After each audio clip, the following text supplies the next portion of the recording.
So, good evening, good evening, good evening. Hello, mate. How are we all? Long time no see. Big up to everybody who came over from the Lee Reacts channel.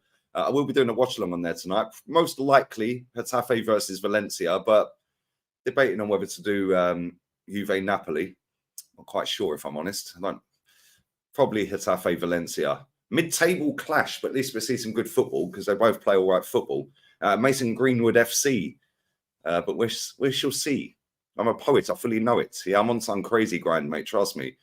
Yeah, December, always on it, mate. Always on it. And I could be outside because it is roasting outside here today. Beautiful sunny day. Not quite beach weather. Well, it is beach weather, but not quite getting in the sea weather. But yeah, it is what it is. We're on the grind. But anyway, big up to everyone who is in here. I'm going live with Rants in about 25 minutes as well. So it's only going to be a short press conference reaction. But he has done his reaction, or I'm doing my reaction to his press conference. And yeah, big up to everyone inside, man. Big up to everybody inside. Make sure you are smashing these likes up as you enter as well. That'd be great. 225 in the building, 62 likes. Come on, the math ain't mathing, people. It isn't mathing. Anyway, let's get the transcript up from the press conference. Every word of Mikel Arteta's Aston Villa press conference. Every single word. It looks very pensive. It's a good word, isn't it? Pensive. Anyway, let's go. Let's go. He was asked about the togetherness carrying on from the Luton game into next week and beyond. Some of these questions are funny. I sort of scanned through them earlier, but there we go.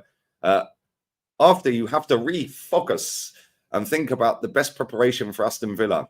But it was a great moment for us next to our fans. You can see the chemistry between the players off the bench, who have been very genuine, happy faces for each other. It was a beautiful moment on scoring an injury time goal for the 5th time. A team has to have unbelievable desire to win every match, and I think we've got that. We've shown that time and time again.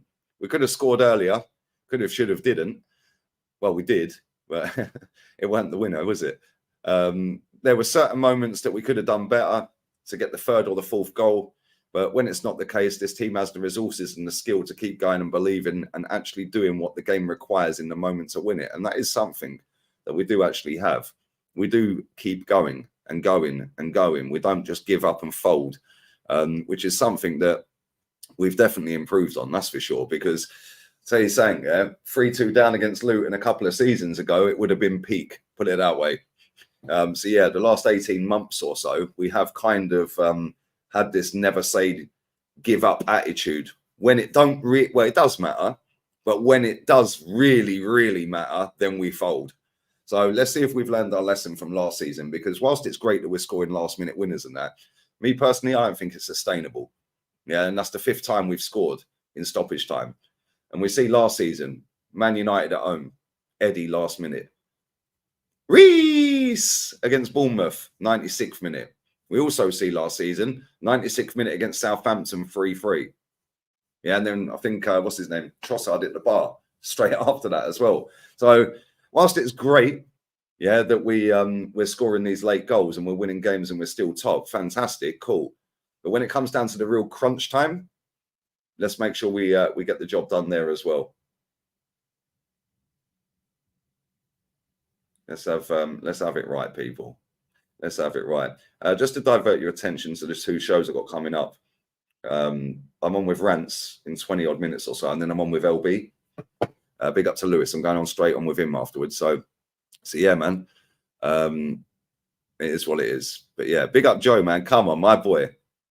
Always, man. Yeah, always. Omnipresent, bro. You know what I'm saying? I'm everywhere. I'm everywhere, man. Big up to you, mate. Hope you're good. Hope you're having a lovely Friday. And literally, bro, a few weeks from now, me and you will be cracking open the Cerveza and sitting, having a bit of a chin wag. Can't wait, man. I'm looking forward to it. But yeah, big up to you, man. Always love, bro. Always. Right, make sure you're smashing these likes up. You can do it, guys. Let's fucking go, guys. Anyway, let's carry on with this press conference. He was asked about the run that Villa have been on. Huge credit to them. Huge credit to Unai. Good evening. and the coaching staff for what they have done. They've turned things around. The way they play, they're going to be a really tough opponent. That's very true. We're the last team to beat Aston Villa in the league at their ground, and we got extremely lucky in that game. There's another game last season that we scored in the last minute. It's a great place to go. Last time I went to Aston Villa for an Arsenal away game, my car got robbed. Well, I didn't get robbed. The sat nav inside it got robbed. They smashed it. That's how old it was. That's how long ago it was. I actually had a sat nav. Yeah, they smashed the window and robbed me sat nav out of the glove compartment. Cheers for that. And Aston is an absolute dump. Yeah, so I wouldn't advise leaving your car in that area. But he said it's a great place to go. One of my favourite grounds. I do like the old English grounds, I can't lie. A very English ground with a great atmosphere to play football in. So it's going to be a big chance for us. And if we're not on it, we're not winning. So let's hope we're on it. He was then asked about David Raya's mistakes and if they're more highlighted than any other goalkeepers. He then said, look at his form and what he has achieved since he's been with us. Let me stop you right there. What has he achieved? What's he achieved? Has he won anything? Oh, he hasn't. Okay, we move on. It's been really impressive, but what can I say? I have 3 great goalkeepers. I'm really happy I have great wingers. Some of them are on the bench, but what is he waffling about wingers for? He's asked about goalkeeper. But the questions are not related to them, and we have to accept that. What?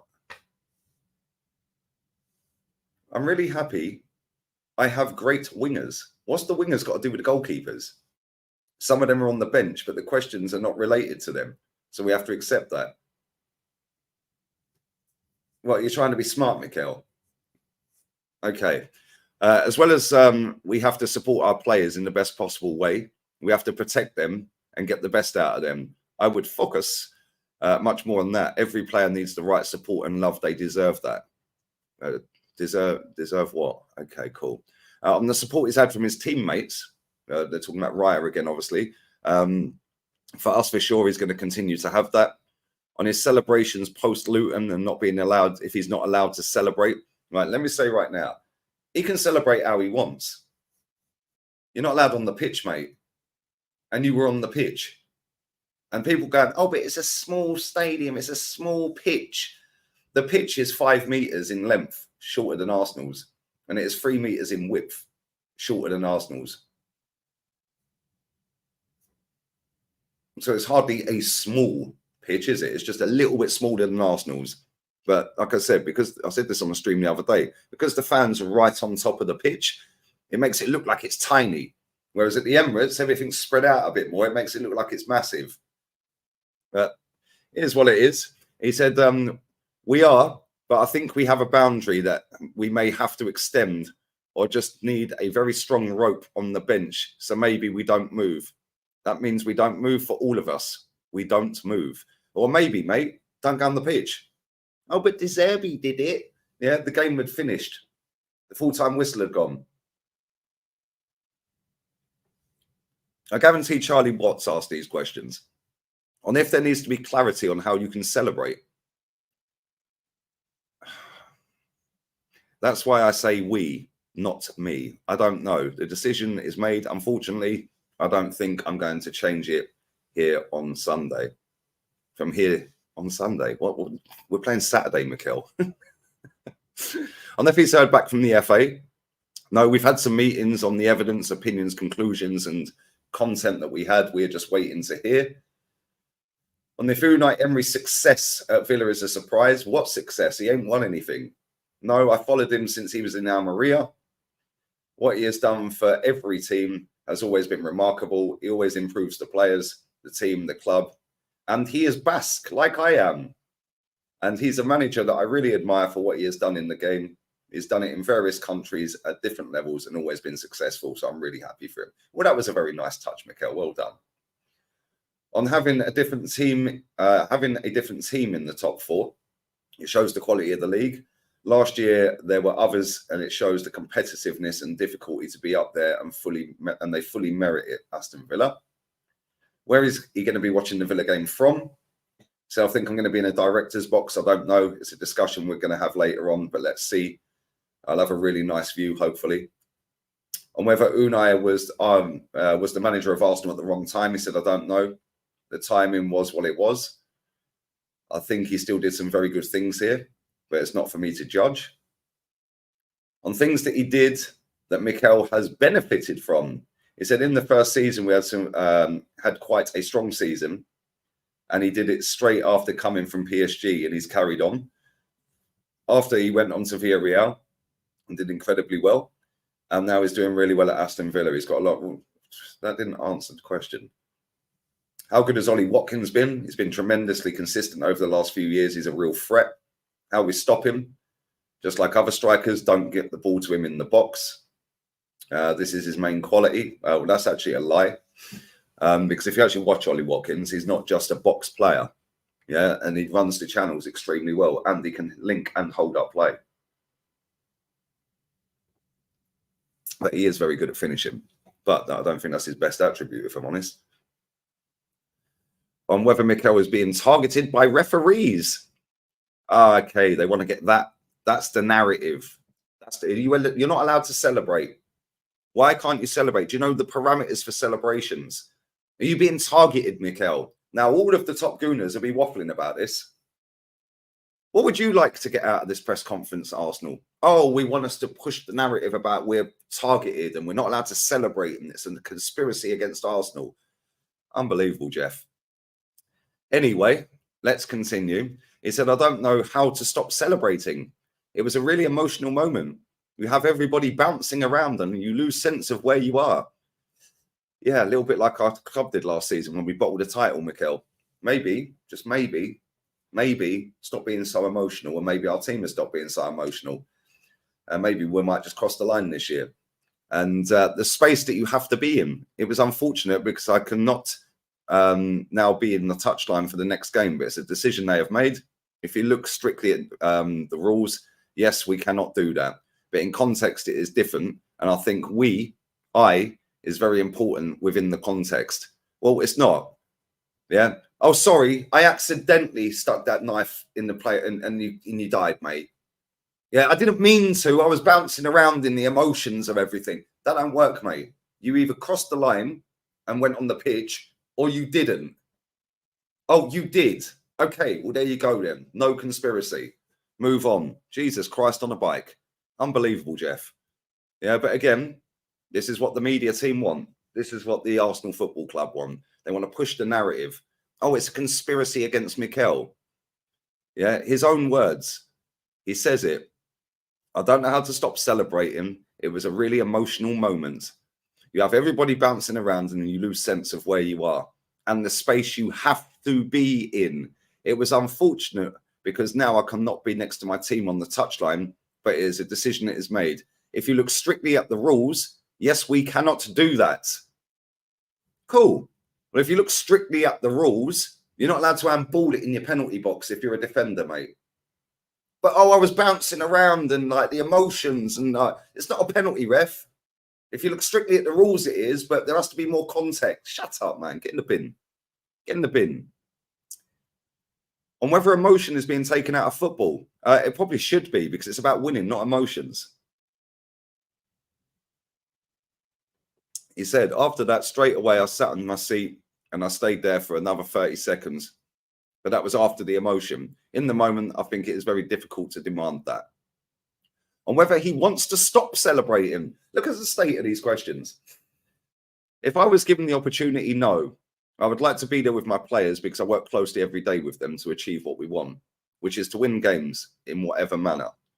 When you get those moments in sport, you should be able to do that. But I understand as well there are certain boundaries and I have to respect them, such as when you are in an away ground.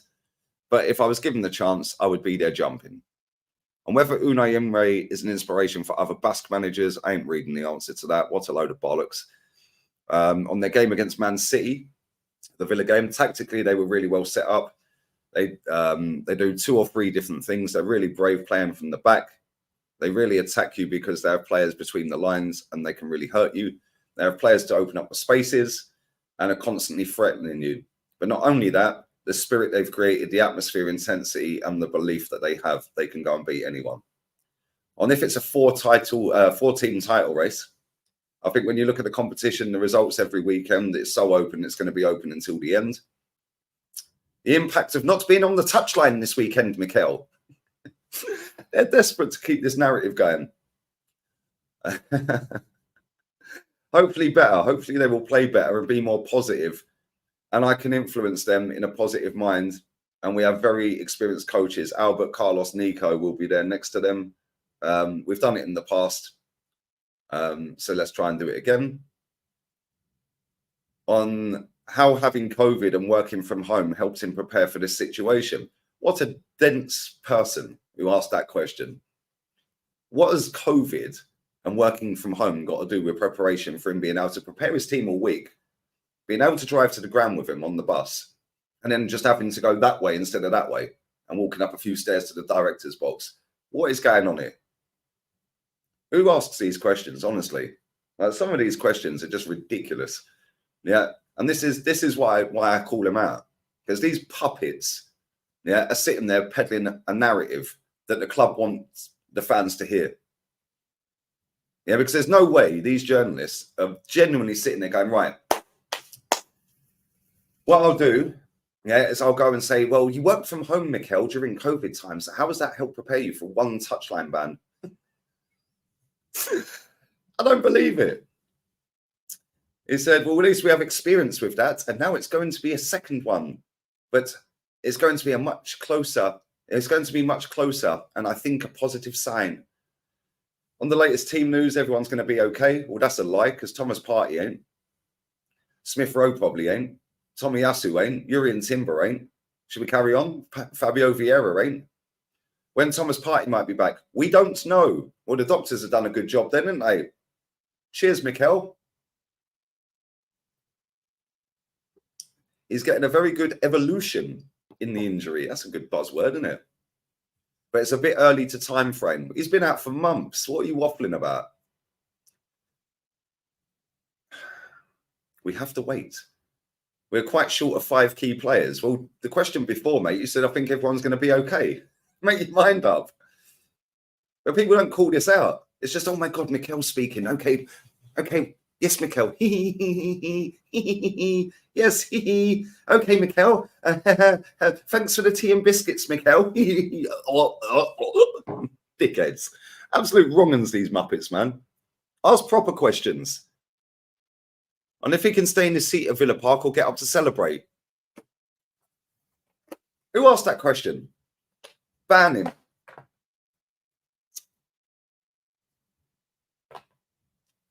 The narrative they are pushing is so evident.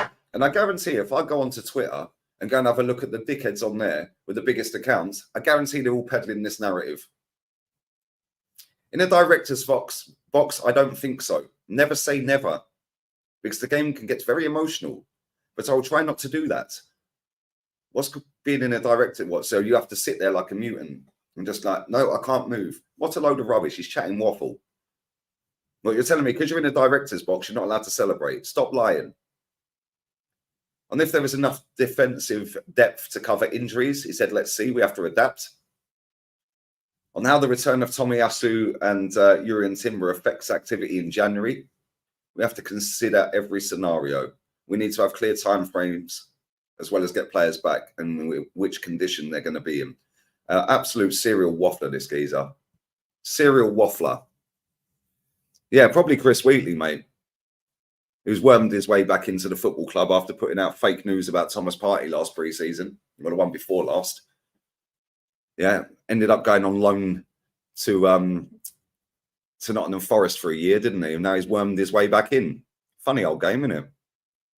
And everyone's just gone, yeah, cool. Wheatley's back. Not a word said. But I've said many, many times, football fans of English clubs would rather be lied to than the truth be out there. So these puppets that sit there nodding like little lapdogs, yes, Mikel, no, Mikel, you taste lovely, Mikel, asking these dead questions about, are you allowed to celebrate, Mikel, in the director's box? You've studied journalism at uni. You've got all of the accreditations after qualifying as a qualified journalist. You've been signed up by a media out there, right? And that's your question in a press conference to a Premier League football manager. Are you allowed to celebrate, Mikel? Dickheads. Get me in a press conference. Get me in a press conference. I'll ask some proper questions. But they don't want that because the club don't want that. And like I said before, if the club can get the mainstream media under control, they can control the narrative to the masses, which is what they want. They want to spin stuff like Project Youth.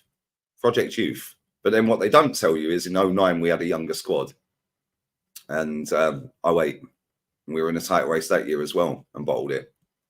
What they don't tell you is Tottenham's squad that went up against Antonio Conte's, at the time, record-breaking Chelsea team. Tottenham squad was also younger than our squad last season. They also amassed more points in the league than our team last season. But they don't want to peddle that narrative, do they? And they don't dare ask Mikel questions like that in a press conference. They'll be banned. Never let the truth get in the way of a good story, lads. It is what it is. It is what it is. Anyway, big up to everyone in here. I'm going to read some of your comments out. I'm going live with Rants in about 5-10 minutes. And we're going to have a good show over there. And then I'm on with Lewis. It's LB. Then I'm going to have a siesta. And then I'll be back again for a watch-along later this evening on Lee Reacts. So make sure you come and check that out. We'll probably do Getafe versus Valencia,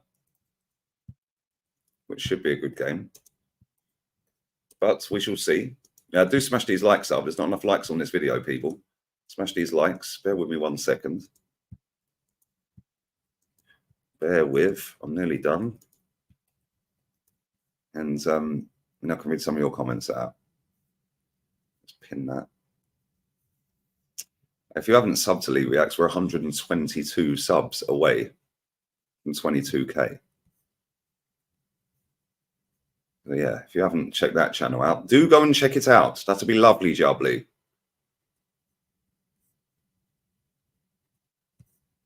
Right. That's that done. Let's read some of your comments out. Let's go. Still on with TJ. Oh, yes, I am. I'm on with TJ as well. Yeah, I am. Sorry, I totally forgot. 6:30 UK time. Yeah, 6:30 UK time. So yeah, 7:30. And then straight after that, I'm on a watch along. And I've got a video to record. So yeah, 4 streams on the spin. And then another 2 later, 6 streams and a video in a day. Work rate. I've got better work rate than most of these most of these Premier League players. Crazy. Some of these questions have nothing to do with the game. Bro, welcome to press conferences in Arsenal Football Club since Mikel's been there. Because that's what they do. Yeah, it's all about dodging and peddling a narrative. Yeah, and they barely ask anything about the games these days. You know, it's not just Arsenal. This happens at Tottenham, Man United. Yeah, and this is the thing, yeah. When Man United posted that statement the other day about banning journalists, we hope going forward we can sit down and resolve this and work together. Why do Man United want to work with journalists? Why? So they can peddle the Man United narrative to the journalists, give them a few perks, give them the interview with the Glazers or with Ten Hag or a player, give them a little bit of transfer news, give them a leak every now and again. Yeah, keep them in the pocket and they'll, between them all, peddle out Man United's narrative to millions of people that'll lap it up. Therefore, keeping the facade going. Crazy. It's crazy, but this is what these football clubs do. Mainly Arsenal, Tottenham and Man United, because they're the 3 clubs that are conning their fans. It is what it is. Anyway, smash these likes up, people.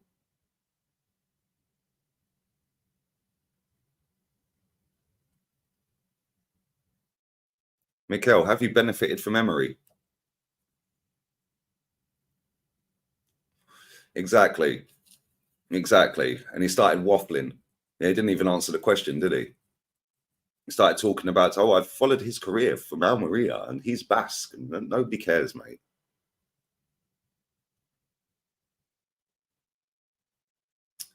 Crazy. Frankie de Jong wins. Yeah, he's a good player, but he ain't leaving Barca. And if he does, we ain't paying him 740 grand a week, which is what he's getting at Barca. Should be called the Suckfest conference. Facts. That's all it is. But this is a press conference every week that happens where they barely ask any questions about the team you're playing. Yeah, and it's all about peddling the narrative. And then what happens is all of these journalists then just clip a certain quote, put that online. Then all of the top Gooner accounts do the same, copy and paste. Yeah, and then that narrative spreads like wildfire. And I guarantee if you load up Twitter, I guarantee hardly anyone's talking about the game. They'll be talking about him not being allowed to celebrate. Then he's saying, "No, I don't know if I can celebrate," and it would be all about celebrating, yeah, not celebrating, and is he being treated harshly, and we need clarity and emotions in the game, and blah blah blah. It'd be nothing to do with actually playing the game, yeah, and that is what they want, yeah. And then anyone like me that calls it out, you're negative and toxic. Crazy.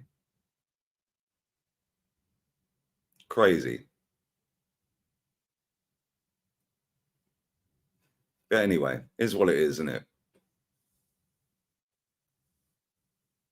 Would you accept Ivan Toney? Damn right. Ivan Toney, Paulinho, Anderson, and we win the title. But we won't do all three of them. We'll be lucky to get one. They'll peddle out the narrative that's already started that, no, we have to adhere to the FFP rules. Yeah, good one. Chelsea has spent £1 billion in 1 year. So why can't we? Big up, Lee Gunner. Big up to you, my friend. Our top Gooner's going to support Toon versus the Spuds, or are they still salty about that goal? Drink mode on, December vibes. Yeah, come on, big up to you, man. Big up to you. Yeah, they've got a bit of a dilemma at the weekend, didn't they? Bit of a dilemma, mate. Yeah, because they were laughing at Newcastle for conceding the penalty to PSG, but now they're going to want Newcastle to win. Crazy. Thanks for the donation, buddy. Appreciate it, man. It was a bit of a daft question. It's like asking Pep, do you benefit from... Do you know what I'm saying? Funny enough, so do we. We're sponsored by the Emirates. We're sponsored by Fly Emirates. But again, that narrative's not allowed, is it? Oh, they're backed by a whole state. Yeah, go and see who owns the Emirates Airlines. Just saying. Because we got it on our T-shirts and we got it as a stadium sponsor. But yeah, is what it is. Is what it is. In all honesty, would you take a draw tomorrow? No. I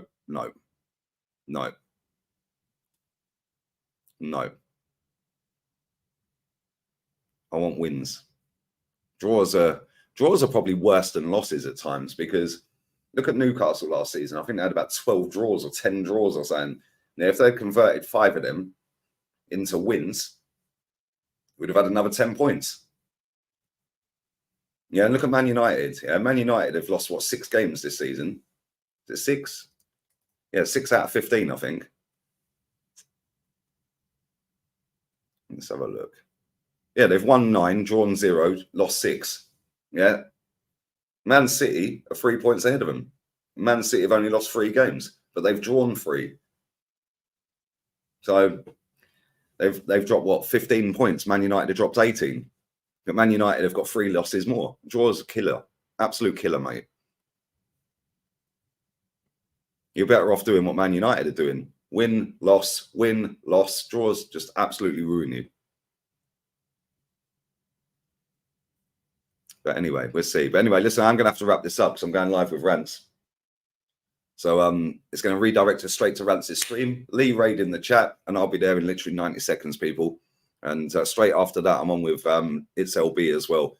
So yeah, I'm going to be on Rants' channel right now. Big up to everybody who's tuned in, and make sure you stick a like on the video. Make sure you redirect straight to Rants. It's going to redirect you at the end of this, and I'll see you in about 90 seconds. We're out. Laters.